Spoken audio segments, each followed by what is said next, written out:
Hi, welcome to Chapter 5, Colonial Society on the Eve of Revolution, looking at 1700 to 1775.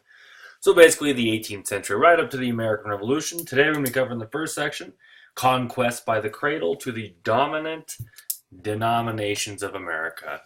And to start off, I have a nice picture of a colonial family there, and they seem happy and chipper and all that. And even though the kids look like they have adult faces, and because back then they couldn't really paint kids' faces for some reason, I'm not sure. So, conquest by the cradle. Britain ruled 32 colonies in 1775 all across the world. The sun never set on the British Empire, but only 13 of them rebelled. And then they're us, the United States. Great Britain, by the way, was formally founded in 1707 with one of the Act of Unions. And so no longer are we talking about the English, now it's the British. So we combine the English flag, the flag of St. George, the Scottish flag, Scottish, St. Andrew, which is the original Union flag right there, you can see in 1606. And then they added Ireland, the St. Patrick's Cross, and so that's how you get the current Union flag from 1801, which we think of the Union Jack. Little British history there for you. Hope you enjoyed that, right? So what set the American colonies apart from the other group? I mean, 19 of the colonies did not rebel. Canada, we're looking at you. But we did. The United States, or what would become the United States, rebelled. So I keep hitting the wrong buttons. First off, the Americans bred themselves into a majority. They went from being about 300,000 people in 1700 to 2.5 million. They were very prolific in the bedroom and had lots of babies. Here in America, if your fertility rates were very high, you had a rural economy, you had a rural populace, and having a lot of kids meant less work for you to do. So lots of baby making going on here in America, and lots of babies being made and born, excuse me. Colonists doubled their numbers every 25 years, which is astounding. Even the African population, which was only about 20,000, jumped all the way up to 400,000 during the same time period. So it's all across the board here in America. Very fertile people. The average age of the Americans at the dawn of the American Revolution was 16. So all you high schoolers right there, you would have been very much involved, probably out fighting, or maybe you had a job, maybe you're married, who knows. In 1775, the most populous colonies were Virginia, Massachusetts, Pennsylvania, North Carolina, and Maryland, which is kind of peculiar because New York's not on there, and New York wasn't that big yet. And about 90% of our population was rural, which is, very different than today. Less than 25% of Americans are rural, which is, that's a trend. We're becoming more and more urbanized. So little British history, humor right here. Wales was left out. The flag of Wales is on the right there with the dragon and the green and white. Yeah, so I'm cool, you guys, because they didn't put a dragon or some green and white in the Union Jack. Sorry, Wales. Feel bad for you, but not really. So, Colonial America was a melting pot. All the figures you're going to hear here are from 1775. The British were meticulous record keepers, so we do have good records of what was going on here in America at the time. Germans, yes, the Germans, were 6% of the population, settling mainly in Pennsylvania, where they were mistakenly known as the Pennsylvania Dutch, which was kind of Deutsch is the word for German in German. That sounds really intelligent. Sorry, but the Deutsch became the Dutch in Germany, or excuse me, in Pennsylvania. They fled for religious persecutions, economic oppression, the ravages of war, heavily accented, yeah, we as the Germans, and we had to help you. They had no allegiance to the crown, even though King George I was from Hanover and he spoke German, but just forget about that, okay? That's British history, not American. They built graceful stone barns, and they clung to their German heritage. Very strong German culture in our country all the way until both world wars. Germans were a very strong group of people, voting bloc. We celebrated German things. We still have Oktoberfest. But after World War I and World War II, with that anti-German sentiment, the idea of being outspoken in German and clinging to this heritage kind of went away. And in fact, there's a good New York Times article about the vanishing German in the last 50 years, if you want to check it out online. They had no allegiance to the British crown. The map, which is a nice map from the book here, you can see where mainly people clung to the coast. They didn't really, not too many people push west of the Appalachians. You have predominantly English and Welsh. You know, in the south have Africans. The Dutch, the leftovers from New Amsterdam and you know, the New Netherlands, up the Hudson River there. The Germans predominantly in upstate New York, Pennsylvania, and then some of the outer areas like North Carolina and South Carolina. You have the Scotch Irish, who we're going to talk about that in Scottish. Yeah, okay. So the Scotch Irish, they're 7%. This is a fiery people. They were lowland Scots, actually. They're not Irish. So they're not Irish like this, no. But they were actually forced to live in Ireland by the British Crown to try to pretty much breed out the Irish, you know, the Catholics. And so even in Ulster today, there's a lot of problems between the original Scots, you know, the Protestants, and the Irish who were Catholic. And they really just didn't do well. It was really tough to make a living there. And so a lot of these Scotch Irish came to America. They're lawless individuals. They're squatters in the West. These are rough frontiers people. Whereas the Germans were meticulous and they kept everything clean, and you know, their floors were, you know, planked. These guys were happy with a dirt floor. They didn't even rip up the stumps to plow. They just planted crops right in between the stumps of the trees that they cleared. And when the land wasn't good, they just kind of moved on. Very rough frontier people is what they are. They're excellent frontiersmen, though. They're fiery, they're individualistic, which is really good when you need a rebellion. You need people like this. And they brought their whiskey stills with them, and they love to make whiskey, which, you know, up and down the Appalachians still goes on a lot today. You know, there's shows about moonshine and things like that. So this is kind of what we're talking about. They resented the British, and a great example of the Scotch Irish is Andrew Jackson, actually. Eventually the 7th president, who he was famously beaten by a British officer during the Revolutionary War as a boy, and he's just, when we learn about Andrew Jackson, man, he's a different character for sure. Some examples of how fiery and you know, individualistic and ready to fight these people were. The Paxton Boys, they were a group of Scots Irish who marched to Philadelphia to protest the Quakers being too lenient towards the Indians in 1764. And just kind of an example that they didn't like, you know, equality and freedom and all that. They thought the Indians should be punished. You have the Regulator movement, not regulators from, you know, like Young Guns or, you know, Warren G and all that. But there in North Carolina, they revolted against the eastern dominance of the colony, living up in the Appalachians. You know, most of the political power was on the coast and in the cities, and so these people out west, and this is a theme for many of the Piedmont states, was that, you know, they were underrepresented. Here in Colorado, a lot of people feel like that as well. The Western Slope, we're outvoted by Denver all the time, and the Republic of Boulder, hi Boulder. But, you know, that's life. That's where the people live. About 5% of the population was multicolored colonial population, including French Huguenots, the Welsh, the Dutch, the Swedes, Jews, Irish, Swiss, Scott Highlanders. Highlander, there could only be one.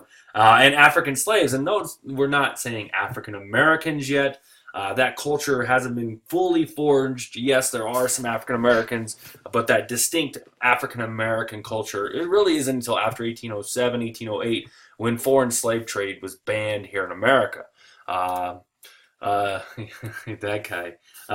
It's the French. I cannot pronounce the French language. He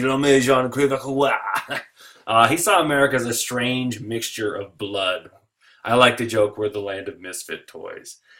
You have misfits that don't fit in Europe, come here. You can't make a living because you have no land, come to America. You're a second, third son that really didn't have an inheritance, come to America. You're a prisoner, come to America. Welcome. So here's a little bar graph, you know, for all you mathematician likes. You know, you got the English is the largest population, followed by Africans, Scots, Germans, Irish, the Dutch, and others. By European standards, Americans were a beacon of equality and opportunity, even in a slave-holding area where you usually had to own property to vote, this was, compared to Europe, like this is wow, people have a chance here. Most people were middle class, which in a lot of Europe, the middle class simply does not exist at this point. It's not something that's come to be in most of Europe. You have peasants and you have filthy rich people, lots of peasants. And anyone could succeed in America given the right circumstances. You had the chance, and if you worked hard, had a little bit of luck, you had the chance to succeed, to make a name for yourself, to come from nothing, rags to riches, all that stuff that we think of as the American dream today. There is some elitism that began to emerge, though, especially in Boston and Philadelphia. People put on airs, and they were pretty hoity-toity and all that, which in America we kind of scoff at. We really don't like that, and that's probably our Scots-Irish individualism. Even the Puritans, we just don't like people putting on airs and pretending they're better than everyone, which is funny because we think our country's better than everyone. We're hypocrites like the Puritans, but hey, farms were getting smaller from inheritance practices in America. They were dividing amongst all the sons, which is strange because we have so much land here in America at the time. Don't tell the Native Americans that. By 1750, Boston contained a large number of homeless poor. So you've got some really kind of elite people emerging, but then you have these homeless poor, which can lead to a mob, which can lead to a lot of bad things. A lot of American early, our leaders, our founding fathers, were fearful of the mob. They did not like the people, especially the lower classes. They thought they were unkempt, they were uneducated, and they couldn't be trusted. And so a lot of our government and the Constitution is aimed at keeping the mob in line, not the mafia. Like, hey, Paisan, I'll make you an offer you can't refuse. People that were poor were forced to wear a large P on their clothing. P for poor. They're so poor they can't afford an O, or an R. They're just po. Jeez, man, your life stinks. Let's give you a big letter on your chest and remind you that you have nothing. The South had worse issues with the elite controlling resources. You almost have an aristocracy in the South. Then emerges, in the antebellum South, which is the pre-Civil War South, this idea that they were cavaliers and they were nobles and all that. And it took the bloodiest war in American history to kind of break that down. In all the colonies, though, the influx of indentured servants added to the population of the lower classes. So there's a contrast. America's kind of a land of contradictions and hypocrisy. And Thomas Jefferson is probably one of the prime examples of this, where we have equality and opportunity. We have indentured servants, we have poor, and we have slavery. Whereas Jefferson wrote, all men are created equal, he owned slaves. We'll come back to Jefferson, but it's just kind of, that's the paradox that is America. 50,000 were called jailbirds. Spelling didn't matter back then, actually. They could spell words however they wanted. In fact, in letters, they would spell it many different ways in the same letter. Some family members would change the spelling of the name just because it looked cool. So if you're doing any family history, good luck, because your spelling of your name might have changed over and over and over again. But 50,000 jailbirds were dumped on America too. At least we're not a penal colony like Australia. That means it was founded as a prison colony. Good eye, mate. Black slaves were the lowest rung of society, though. They had no rights, no legal opportunities at all. They were not even seen as people in the eyes of the law. In terms of clerics, physicians, and jurists, if you wanted a job, the highest prestige in America was a Christian ministry. They were held in high regard. People were very devout here. Most people went to church. Church membership and church attendance was very high in America, even in places outside of the Puritan areas of New England. Physicians, who we hold to a high standard, very poorly trained and not highly esteemed. They were just seen as kind of butchers or barbers if you go back, a couple hundred years in Europe. The first medical school opened in 1765. You have epidemics that caused constant nightmare in America. Smallpox and diphtheria were the worst. And I have a picture here of George Washington. He traveled to the Caribbean with his brother as a teenager and contracted smallpox. And he was very sick, and the pox actually pitted his face. He had a very heavily scarred face, which the paintings covered up. Some of you guys are going to get senior pictures someday. You get a little touch up, make sure you look nice. George Washington had the same thing. We'll also talk later on about his teeth. He only had one real tooth of his own. He had other people's teeth too, not wooden. But anyway, so he had smallpox, and it's just kind of an instance. George Washington, we don't know that. from the paintings that are left, but from people's accounts and from his own diary, they know that he contracted smallpox. There was a crude form of inoculation of smallpox introduced in 1721, which helped stave off these huge epidemics. But smallpox, especially among native populations, is a ravage, a scourge that lasts all the way into the 1800s, even in the 1900s. Lawyers were also not held in high regard. Maybe not still today either, but they are well paid, they're well trained, and since they're dealing with laws, it's a natural thing to move into being a politician since they write laws. So, a workaday America. Agriculture was the leading industry, with 90% of the people being rural. 90% of the people grew crops or raised animals. Maryland and Virginia, they grew tobacco. I think we've heard that over and over again. The fertile middle or bread colonies produced large quantities of grain. We're talking Pennsylvania, you're talking New Jersey, New York, places like that where they grew a lot of the food. Fishing was not nearly as prevalent as agriculture, but it was financially rewarding, especially in New England. Later on, you get whaling, which is big for the oil, for lighting homes and all that. And so, the fishing and whaling industries was big in New England. New York, Pennsylvania, and parts of New England also turned to commerce because of their ports and because of the location. They were good for trade. Their centralized cities like Boston, New York City, Philadelphia, and then eventually Baltimore, going down a little bit further into the south. American ships became kind of the UPS of the world, especially the Dutch kind of had to decline after the English kind of took their stuff.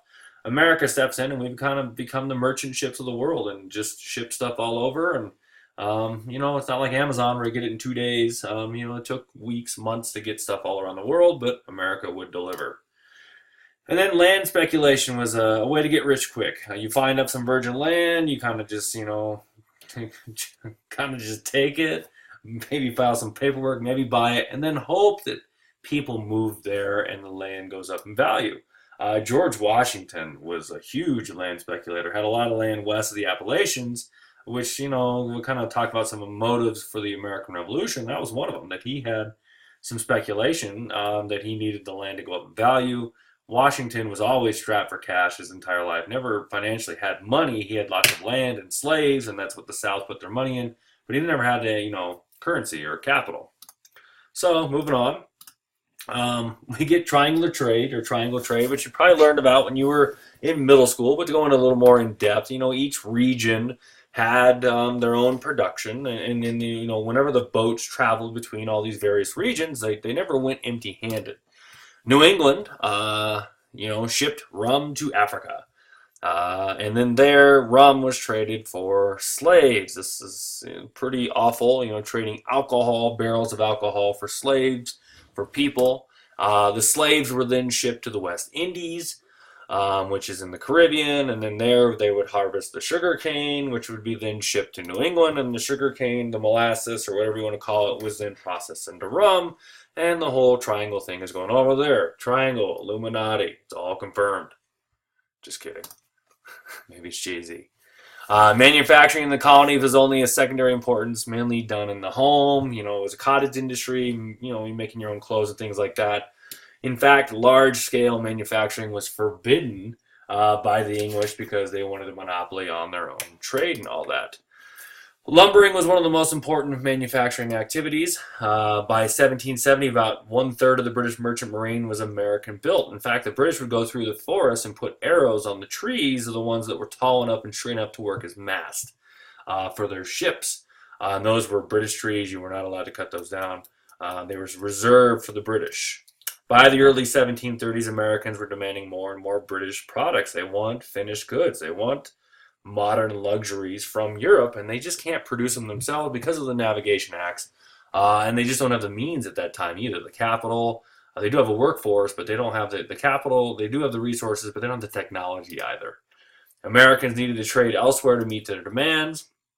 And then in 1733, Parliament passed the Molasses Act, which was forbidding trade with the French West Indies, which they sold molasses a lot cheaper, which you could produce more rum and then get more slaves, make more money. And so they were forced to trade only with the British Empire, which, that's the navigation, that's Navigation Acts, keeping the money into the, the empire, mercantilism, however we want to call it. So it led to a lot of smuggling, which smuggling was very prevalent in America. A lot of our founding fathers were actually smugglers. John Hancock, not Herbie, but John. So here's a picture of some cod fishing going on in Newfoundland. Some of the major industries you have, you can see fishing in New England. You can see some whaling. You have mining, ironworks, in New Jersey and Pennsylvania for metal, lumber and timbering way up in Maine, naval stores. You have trading and shipping. You have rum, and then you can see cattle and grain, tobacco, rice, and indigo. Probably seen this map before. There's also another triangle, raw materials would be sent to Britain. They would buy finished goods. They would drop off, into the West Indies and get molasses, and then ship that up to the American colonies. A lot of the foodstuffs in the breadbasket of America, or the bread colonies, was also used to feed the slaves, and so there's trade back and forth through there. You can see it's a lot more complex than just one triangle. That looks like a woman going to the mall to buy one blouse, and they have to go through all the stores, and they do all this, and then they eventually buy 13 items and the blouse, spend $1,000, whereas the man would just go, boom, there it is, done. Which I don't know why a man would buy a blouse unless his name was Prince. Horsepower. Roadways in the colonies were terrible. Terrible condition. Roads were not reliable. It was very difficult, very treacherous to travel via roads. There were robbers, people that would jump you. The roads were rutted. The weather was awful. Benjamin Franklin traveled 9 days to go from Boston to Philadelphia in the 1720s. So when he moved as a young man, he was born and raised in Boston and then moved to Philadelphia. Roads were either dusty most of the year or muddy the rest. Waterways were used for travel as well, but they didn't always go exactly where you wanted. They weren't maybe navigable, especially up in New England. Cities were therefore near bodies of water. And along these travel routes, taverns would pop up, and taverns became places to get a drink, but also get some food, get some entertainment. But then they also became sources of places to do political talk. And they became a central part of the American Revolution, where you get there and kind of chat it up, talk about politics, which, you're not supposed to talk about religion and politics, but apparently did after, a couple beers, whatever. They became places of political agitation.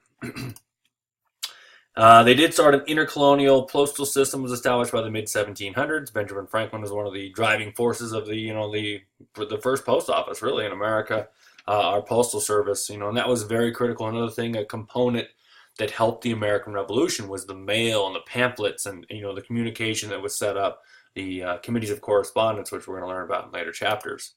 Here's a sign for a tavern in 1768. And then lastly for today, dominant denominations. There were two established or tax-supported churches that were prominent in 1775. You have the Anglican, which is the Church of England, and the Congregational, which is pretty much, the Puritans. So, they were the ones who wanted to purify the Anglican Church. The Church of England or the Anglicans became the official faith of Georgia, North and South Carolina, Virginia, Maryland, and part of New York, which is mainly the South, and pushing up into New York. The College of William and Mary, the second college in America, was founded in 1693 in Virginia to train a better class of clerics for the Anglican Church here in America. A lot of pastors and preachers could not read back then. The Congregational Church, which is in the New England colonies, everywhere except Rhode Island. Rhode Island always does their own thing. Was basically the Puritan faith, which they kind of weren't. It was a little watered down by the 1700s because they left all the people come in. And then you have the Presbyterians. Was never made an official church of any of the colonies, but it has strong roots in Calvinism. Kind of has its lineage back to Scotland. Ministers grappled with political issues, and they became sounding boards for many of the issues that came up between, the British and the Americans, which we'll talk about, they did see themselves as British too. Religious toleration was solid in America though too. After the Puritans kind of lost their grip of New England, that was the last vestige of a lack of religious freedom. Toleration was there. For Protestant faith. Catholics weren't really welcome. Jews, mainly in cities, not really any other religions at that time. Very few Catholics, and it made it easier in America to do this religious tolerance. So I hope you like that. Here's a little census, a religious census. You can see most were Congregationalists. New England, you have 500,000 Anglicans, Presbyterians, the Germans, which are the Lutherans. That's Catholic light. Dutch Reformed, Quakers, Baptists, Roman Catholics, only 25,000. Remember, Maryland was founded as a Catholic haven. Methodists, Jews, to New York and Rhode Island. So that's what you have. Hope you like it. Have any questions, leave a comment. We'll see you next time.